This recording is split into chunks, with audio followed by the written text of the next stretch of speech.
বাচ্চার ওয়েট নিয়ে চিন্তা করছেন, এই রেসিপিটা ট্রাই করুন, আপনারা উপকৃত হবেন। এর জন্য লাগবে আমাদের সারা রাত ভিজিয়ে রাখা সাবু। আমি এখানে বড় দানা সাবু নিয়েছি, আপনারা ছোটো দানাও নিতে পারেন। সেটিকে 8-9 মিনিটের জন্য ভালোভাবে ফুটিয়ে নিতে হবে। ফোটানো হয়ে গেলে বুঝতে পারবেন কী করে সেটি ট্রান্সপারেন্ট বা স্বচ্ছ হয়ে যায়।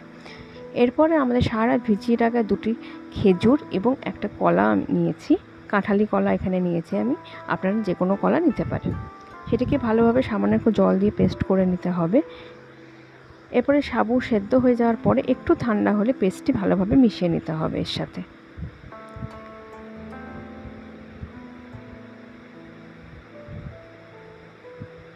পেস্টটি মেশানো হয়ে গেলে এবার আমরা অ্যাড করব আমন্ড পাউডার। 1 বছরের বাচ্চার বয়স যদি নিচে থাকে তাহলে আপনারা এটি দেবেন না। এবং আমাদের রেডি হয়ে গেল সুস্বাদু জলখাবার।